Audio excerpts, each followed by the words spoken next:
Hello guys, welcome back to my channel বন্ধু। তো good evening. রাত্রিবেলা আমি ডিউটি সেরে এসে রান্না করছি। তো এখানে সজনে ডাঁটা, আলু সমস্ত রকম দিয়ে একটা সবজি বানাচ্ছি, ঝোল। আর কড়াটা প্রায় পুড়িয়ে ফেলেছি। আর করছি ভেন্ডির তরকারি, তো ভেন্ডির চচ্চড়ি করছি।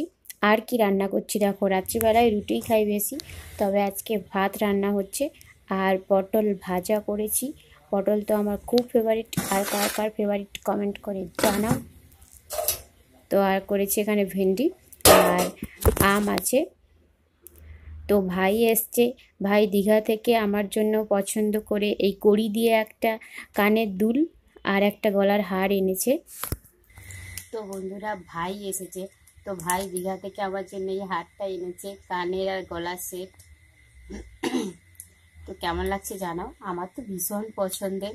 আমার এই এত টাকা খরচ করে সোনার গয়নার থেকে আমার এই 5 টাকা 10 টাকার ইমিটেশনগুলোই খুব প্রিয়। অনেক রকম পরতে পারবো আমি। তো আর একটা এই দেখো, আর একটা কানের দুল, এটাও আবার খুব ভালো লেগেছে। আর মা মাতপুরের মনসা মেলায় এই আংটিটা নিয়েছে আমার জন্য। সবগুলি আমার খুব পছন্দ হয়েছে। তো রান্না বান্না করেছি, মা বাবা এসেছে। তো মা বাবা যখন আমার কাছে থাকে মনে হয় আমার দেবতা আমার পাশে আছে, কোনো বিপদ আমায় ছুঁতে পারবে না। অবশেষে আমার সজনে ডাঁটার ঝোল কমপ্লিট। তো বন্ধুরা, এখন আমরা ভাই বোন চলে এসেছি একসঙ্গে। কিরে, ভোট দিছু? হ্যাঁ, প্রথমবার ভোট দিয়ে অভিজ্ঞতা কিরকম? হ্যাঁ, ও আচ্ছা, ঠিক আছে। এই ভোটটা তো প্রথম, আর এই যে কি বলে লোকসভার ভোট না, প্রধানমন্ত্রী ভোট আমারটা খেয়াল গিয়ে। তো ভোট দিয়ে কি অভিজ্ঞতা বলুন? পড়াশোনা হচ্ছে? পরীক্ষা কবে হবে? পরের মাসে। আমার তো পরীক্ষা কি যে হবে। তো রিসেন্ট মুকুটমণিপুর থেকে ঘুরে এসেছেন, তো মুকুটমণিপুরে কি দেখা হলো? আরে ইন্টারভিউ, ব্লগ, কথা বলেনি।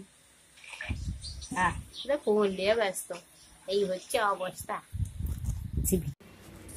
সকালবেলা কাঠের মিস্ত্রি এসেছে, খোকাবু আর কাঠের মিস্ত্রি সবাই মিলে এখানে ফার্নিচার বানাবে, মানে দরজা বানানো হবে, আর হচ্ছে মিট সেট আর আলনা। তো এরকম কাঠ দিয়ে জিনিসপত্র বানানো হবে, তাই কাজ হচ্ছে।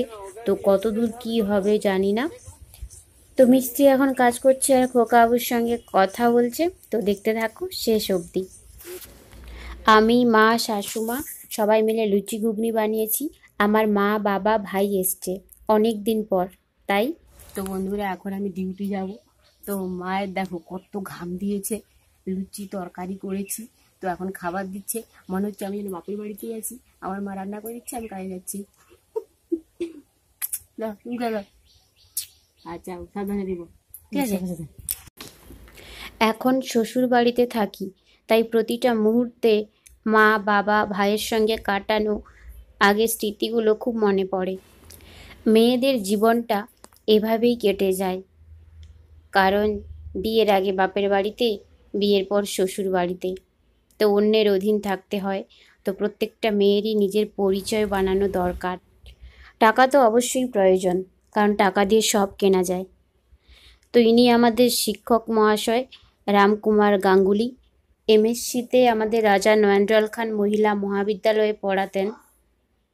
তো ইনি একটা মেজর অ্যাক্সিডেন্টের শিকার, যে কারণে মাথার খুলি ডাক্তারবাবুকে সরিয়ে দিতে হয়েছে। তো মারাত্মক রকমভাবে ব্রেনে আঘাত লেগেছে। ওনার চিকিৎসার জন্য 15 লক্ষ টাকা প্রয়োজন। ওনার মা 5 লক্ষ টাকা আয়োজন করেছেন বাড়ি সম্পত্তি সমস্ত বিক্রি করে। এখনও 10 লক্ষ টাকা প্রয়োজন। একার পক্ষে আয়োজন করা সম্ভব নয়, তাই একটা তহবিল খোলা হয়েছে। এই প্রিয়াঙ্কা মল্লিক ম্যাডামকে অসংখ্য ধন্যবাদ বা কৃতজ্ঞ এরকম একটা তহবিল খোলার জন্য। তো সবাই সাহায্য করুন, প্রত্যেকে যে যতটা পারেন। তো সাহায্যের হাত বাড়িয়ে দিন, মানুষকে জীবনটা ফিরিয়ে দিন। মৃত্যুর সঙ্গে লড়াই করছে আইসিইউতে, এখন ভেন্টিলেশনে আছেন উনি। তো এখানে দেওয়া আছে স্ক্যানার, সবাই পেমেন্ট করতে পারেন। স্যারের 5ই জুন জন্মদিন। আগের বছর কত হৈ হৈ করেছেন, কিন্তু এবছর বিছানায় শয্যাশায়ী।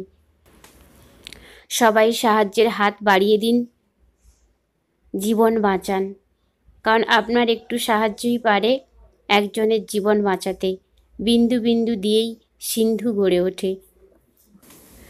মানুষ মানুষের জন্য, তো এটাই সবাই প্রমাণ করে দিন। মায়ের কোলের সন্তানকে ফিরিয়ে দিন।